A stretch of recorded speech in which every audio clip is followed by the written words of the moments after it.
for the new year already flopped. Stay tuned, and in this video I'll give you some tips and on how to set goals that will last the whole year and beyond.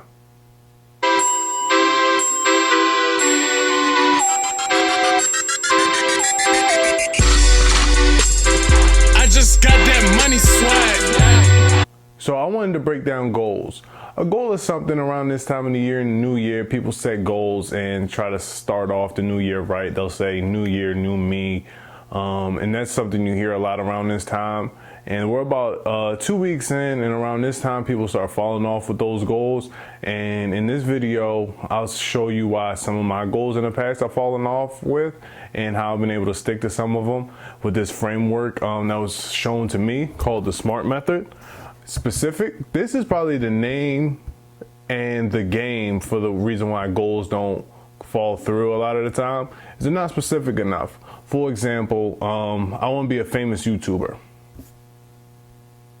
That's not a real goal. That's not achievable. And what do you mean by that? It's not specific enough. What does famous mean? You know, for my niche in YouTube, I don't have to get the same amount of subscribers to get the same amount of money as some of the other YouTubers, because my finance niche, or whatever you want to call it, has a lot of people, and the cost per click I'll be able to get on my ads will be a little bit more. So what does fame mean? Fame could be 10 million subscribers, 1 million subscribers, 100,000 subscribers, 100 million subscribers, or 10 million channel views, 100 million channel views, a billion channel. What does that mean? And because there's nothing for your brain to constantly work at, even while you're sleeping trying to figure out this goal, there's nothing to figure out because it's so ambiguous. So you want to set your goals to be more specific. So my goal is to make an extra $600 a month. Extra $600 a month, not from real estate, coming in every month, and that's my goal for 2020. So, and then the next step is that a lot of goals aren't measurable. Just like I said, specific and measurable go hand in hand. Like the 10 million subscribers, is that becomes measurable. That's why this goal wasn't specific enough. You have to make your goals measurable. So is this goal measurable? I would say yes, at $600 a month. I could see clearly if I have $600 a month. If you say your goal for 2020 is to spend less time on social media, if you never tracked your time on social media, then you can't really measure it. So this is something you might have to hit the reset button and say, okay, I want to get better at this for this year. We're just in the new year.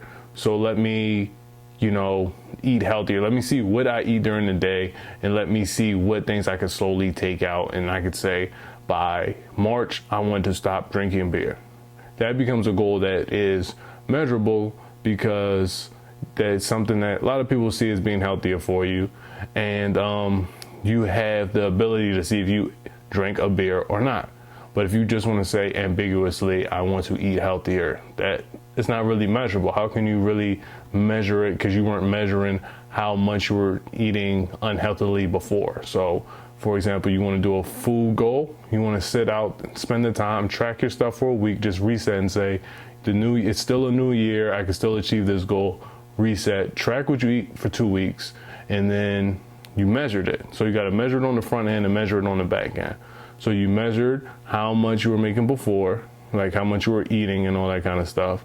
And then on the back end, you can say, I want to strip these things out of my diet and replace them with these healthy things. And then it becomes measurable.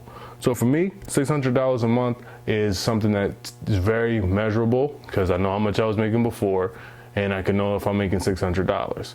Now, if you were a W-2 employee, this might be a little bit harder. If you're a business owner, if you make a lot of money, and your business cash comes in more fluid, you would have to sit down and actually measure how much you were making before, and see how you're going to increase it. If you're not measuring it beforehand and after, you won't really know. So if you wanted to be a famous Instagrammer, you would have to know how many subscribers and how much engagement you're getting before you can see if you're improving or not. So this is a big part of the goal. And then this has to be attainable. Okay, so it's $600 a month increase attainable, because outside of real estate means I can get more money at a job, pick up a second job, or, side hustle. Can I side hustle my way to $600? Yes. If you have, like my channel right now has less than 10,000 subscribers. So for me to go from that amount to 2 million subs, that's going to be something that's probably not attainable. Like I can't bank on going viral. So that big goal of famous YouTuber, and if I define famous as 2 million subscribers, then it's not attainable. I have to come back up to the measurable and break down my big goal of becoming a famous YouTuber, for example, to something smaller. So my $600 a month, is that attainable? I feel it's attainable. It's going to take some work, but it's doable. Versus the famous YouTuber example where to go from less than 10,000 to 2 million by December 31st, 2020, that's going to be a pie in the sky type thing.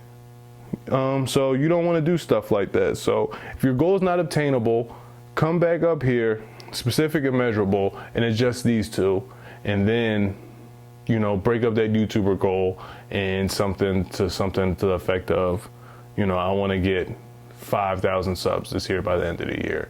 That's going to be difficult. That one might even be too hard, but it's closer to being obtainable. And let's say I had up here, I want to make an extra $50,000 a month by the end of 2020.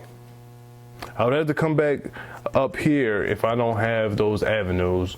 And this is different for different folks, because let's say I had a real successful business going on, and I was bringing in $1 million a month. To get it up to $1,050,000, that's attainable. So these are different for different people. It's fluid. So these are your goals or goals for your business, but they're fluid. You have to go at your own pace. For me to put 50K up here, that's not really obtainable. But if I had a business that was already doing $1 million a year, then I can come down here and say, you know what, if I, trim the fat, increase how hard I'm going at it, by the end of the year, I might be able to make an extra 50K. That you have to go with if it's attainable for you. These are your goals or your business goals, so they have to be obtainable for you. Relevant. And so this goes back, is this goal relevant to my main goal of the channel to become financially independent? Yes. It's relevant to my life. And if my goal this year was to be, a top 10 basket weaver in the world, could they give me extra $600 a month? Yes. So that was not really a good example. But let's say like my goal was to be an Olympic swimmer. My ability to draw, if my goal is to be able to draw, to increase my ability to do impressionist paintings or something like that, or to sell one of my paintings, and my goal is to be an Olympic swimmer, that those two aren't relevant to each other. So I can't say like that's going to make me better at blah, blah, blah. That's not going to make me a better swimmer. Like it's just going to make me a better painter. So these goals have to be relevant to what you're trying to achieve. So if your goal was to, you want to be the famous YouTuber, your audio is not that good, you might want to save up enough money to make better audio quality videos. So that would be relevant. But if your goal is to get that 1 million subscribers and you want to spend more time at the beach, those two aren't relevant to each other. So you have to understand that this goal is going to get you to where you personally want to go. That one's not too bad. Most of the time you won't come up with an irrelevant thing to your goal, but there's just a check on the checklist. And this is the most important one, is time-based. When you come out in the new year, you have to set goals that are time-based. Otherwise, there's a saying that things get done in the amount of time you leave them to get done. Lots of people have been in school, procrastinate to the last minute. You could have 10 months to do an assignment or a month to do an assignment. If it's it's something doable, a 3-page paper, it's going to take, most people are going to do it towards the back end of it. Like however long you give for something to happen or to get it done is usually how long it's going to take. If you say this week I'm going to, go to the gym, lots of people probably won't end up going to the gym until Saturday, Sunday. That's basically what that's saying. So if you don't make it time-based, for example, like I want to go to the gym Tuesday, 6 o'clock, then that's something time-based. Every Tuesday, 6 o'clock, I'm going to go to the gym. That you base it in time, you gave it a specific setting. Whereas if you left it ambiguous, back to the goal of I want to eat healthier. It's not really time-based. So when do you start eating healthier? When do you start going to Whole Foods? You have to break it down into a time-based objective. So this is by the end of 2020. So this gives me the last check, and this is a goal. So by December 31st, 2020, I want to have $600 a month, not from real estate, coming in extra. So that gives me a time limit, and I'll be able to better see how I'm progressing on that goal and reevaluate the goal and pivot and turn up or turn down, increase the goal, bring the goal down a little bit, and it becomes a lot easier to attain because I know when I have to obtain it by. So if things aren't time-based, they'll just float out there and, ambiguously. That's where a lot of people get into a bad space. So let's set a goal here, okay? If you're watching this, let's say, you see people doing on YouTube, you say, hey, I could do that. You want to set up a YouTube channel. So let's set a specific goal. So a specific goal would be, I want to be a famous YouTuber, or even a bad one would be I want to set up a YouTube channel. Because what does that even mean? Does that mean you're going to have videos on it? Does that mean you're going to have the banner, the artwork, and all that kind of stuff designed on it and have it looking nice? Or are you just going to go on youtube.com and, activate a YouTube account? What does that mean?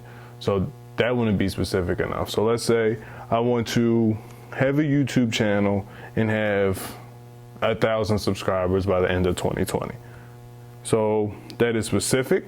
I want to have a YouTube channel that has 1,000 subscribers on 2020. Is it measurable? Yes, because you can see if you have 1,000 subscribers or not. Is it obtainable? That's going to be tough. You're going to have to put in a lot of work.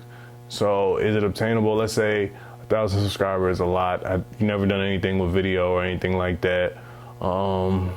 Let's say no. So you're going to come back up here and you're going to say, I'm going to have 300 subscribers by the end of 2020. Then that's something I feel like you definitely can do if you put the work in and all that kind of stuff. So is it specific? 300. Is it measurable? Yes, it's measurable. It's obtainable. 300. Let's see. We said we're going to say that's obtainable. And then is it relevant? Is 300 subscribers relevant to the goal of this YouTube channel? Yes. Is it time specific? Let's put a time on it by the end of 2020. So instead of saying I want to set up a YouTube channel, that's not really a goal. A goal is to have 300 subscribers on a YouTube channel by 2020. Because what that means is you're going to have to do all the things that are going to be required to get your channel to 300 subs. So that means you're going to have to make videos. That means you're going to have to work on your audio, work on your video, work on your editing. So it's going to make you, to get to here, it's going to cover all the other things that you got to do because it's so specific. Because that means you have to put out videos. You don't have to worry about how many, that's not something you have to think about because it's required to get here. No one's going to come to a channel with no videos. That means you're going to have to work on your editing because you can't just put any old thing out there. That means you're going to have to do all the necessary things to get to this, this goal of 300 subs. So that, in conclusion, is, I shared you guys one of my goals. This is a method I think if you have a few goals you want to achieve, because I think when you set in the new year, I want to say set yourself 5 goals, maybe 6. Set yourself 5 goals because the goals have more into it. Like for the YouTube goal that I just set for somebody out there is, what with that, that means now that you're gonna have to do editing. You're gonna have to do X, Y, and Z, the necessary steps to get there. So I would say set 5 SMART goals, and you're gonna get a lot more mini goals to achieve those 5 SMART goals. So set 5 goals because it's gonna take time, effort, and energy. And so this is Nick checking out. Thank you, and enjoy the rest of your evening. Happy New Year, and good luck to you guys, and hope you crush all your goals for 2020. This is Nick signing out.